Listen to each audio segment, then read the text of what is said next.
السلام علیکم defence lovers friends, defence updates میں روس کی یوکرین میں بڑی کارروائی کی خبر پر بات کریں گے۔ فرانس میں ہونے والی دفاعی نمائش، ترکی کا نیا electro optical system, Spanish Patriot system کی ترکی میں ڈپلائمنٹ، ساؤتھ کوریا کی ڈسٹرائر، کینیڈا کی نئی sniper rifle, Lockheed Martin اور کورین ایروسپیس انڈسٹریز میں ایگریمنٹ کو بھی ڈسکس کیا جائے گا۔ So let's start.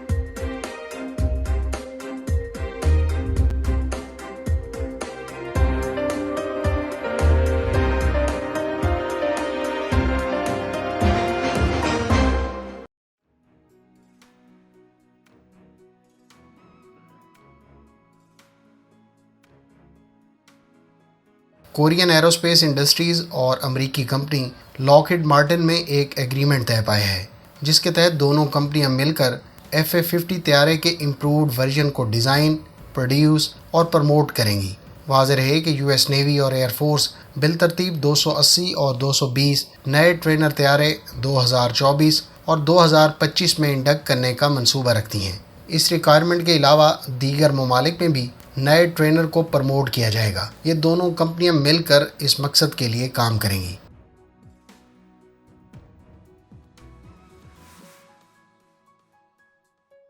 فرینڈز، اطلاعات کے مطابق ترکیہ کے پاکستان میں تعینات سفیر نے آج ایئر ہیڈ کوارٹر میں پاک فضائیہ کے سربراہ سے ملاقات کی۔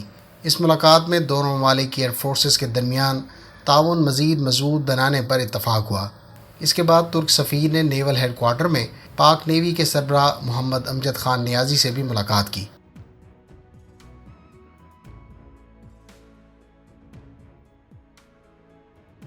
فرانس کے دارالحکومت پیرس میں یوروسیٹری بین الاقوامی دفاعی نمائش کا آغاز ہو گیا ہے۔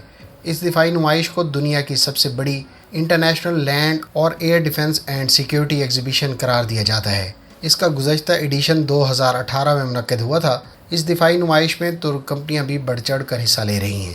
دوسری جانب جرمن کمپنی رین میٹل نے اپنا نیا next generation KF-51 panther tank متعارف کرایا ہے۔ دوسری جانب فرانس نے اپنے لیکلیرک ٹینک کا نیا ورژن اس دفاعی نمائش میں پیش کیا ہے۔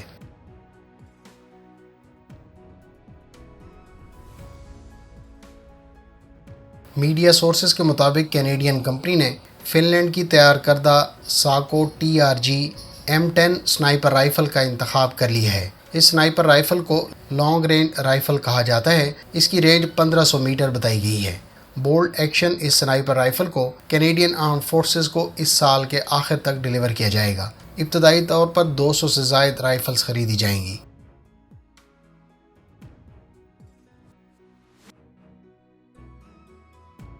ترک کمپنی نے ایک اور افریقن کنٹری کو اپنی ہائزر آرمڈ وہیکل ایکسپورٹ کرنے کا اعلان کیا ہے۔ ڈیفنس ترک کی رپورٹ کے مطابق اس سے پہلے یہ وہیکلز کینیا، یوگینڈا اور ایک اور افریقن کنٹری کو ڈیلیور کی جا چکی ہیں۔ گیمبیا نے ترک کمپنی کے ساتھ گزشتہ برس اگست میں آرمڈ وہیکل سے متعلق معاہدہ طے کیا تھا، جس کی ڈیلیوریز اب مکمل کر لی گئی ہیں۔ اس کانٹریکٹ کی مالیت $91.4 ملین بتائی گئی ہے۔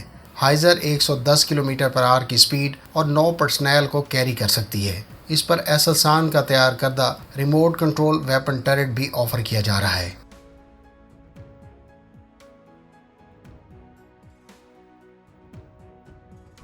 ساؤتھ کوریا نے اپنی انڈر ڈیولپمنٹ KDX-3 بیز 2 ڈسٹرائر کے لیے امریکی ساختہ SM-6 long range surface to air missile کا انتخاب کر لیا ہے۔ یہ میزائل خاص طور پر شمالی کوریا کے انٹرمیڈیٹ آلٹیچیوڈ پر فلائی کرنے والے بلسٹک میزائلز کو انٹرسیپٹ کرنے کی صلاحیت رکھتا ہے۔ SM-6 کو امریکی کمپنی ریتھیون نے تیار کیا ہے۔ اس کی رینج 460 کلومیٹر بتائی جاتی ہے۔ کوریا اس سلسلے میں 100 کے قریب SM-6 میزائلز 2031 تک وصول کرے گا۔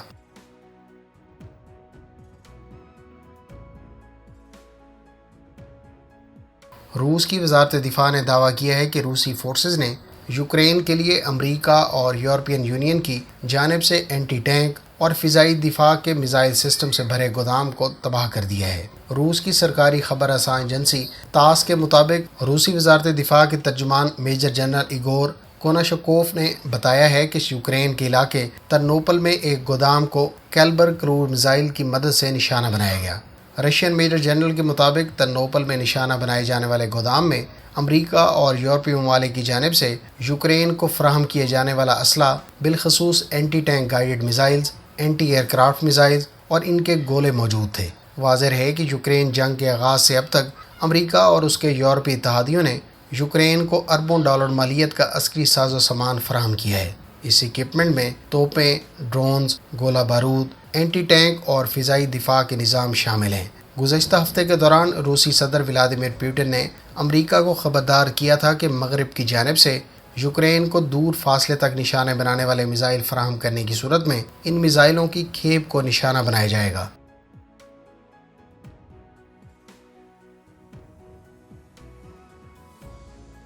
فرینڈز، امریکی نیوی نے حالیہ دنوں میں اپنی فضائیہ کو پیش آنے والے حادثات کی وجہ سے فضائیہ کی پروازوں کو عارضی طور پر بند کر دیا ہے۔ واضح رہے کہ یہ فیصلہ جون کے مہینے میں ہونے والے 3 حادثات کے بعد کیا گیا ہے۔ یاد رہے کہ ایک امریکی F-18 طیارہ ایک تربیتی پرواز کے دوران 3 جون کو لاس اینجلس کے قریب گرا تھا۔ اس حادثے میں پائلٹ ہلاک ہو گیا تھا۔ 8 جون کو ایک MV-22B طیارے کو حادثہ پیش آیا جس میں 5 فوجی ہلاک ہوئے۔ تیسرا حادثہ 9 جون کو کیلیفورنیا میں MH-60 ہیلی کاپٹر کو پیش آیا جس میں 4 افراد سوار تھے، تاہم اس حادثے میں کوئی ہلاکت نہیں ہوئی۔ اس صورتحال کو پیش نظر رکھتے ہوئے امریکی نیوی نے اپنے ایئر آپریشنز کو عارضی طور پر ملتوی کر دیا ہے۔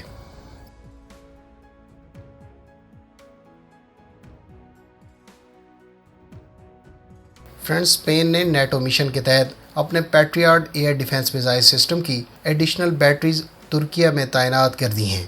یہ بیٹریز دراصل انجرلک ایئر بیس کی حفاظت کریں گی جہاں امریکہ نے اپنے 50 B-61 ایٹمی ہتھیار سٹور کر رکھے ہیں۔ یاد رہے کہ یہ بیس ترک اور US ایئر فورس کے مشترکہ طور پر زیر استعمال ہے۔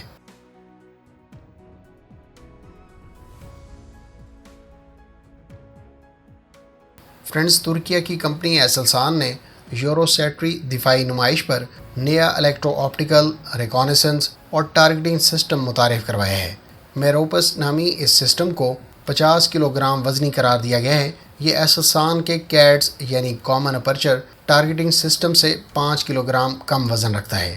نئے سسٹم کی رینج 20 کلومیٹر بتائی گئی ہے، جبکہ اس سے پہلے کیٹس کی رینج 15 کلومیٹر بتائی جاتی ہے۔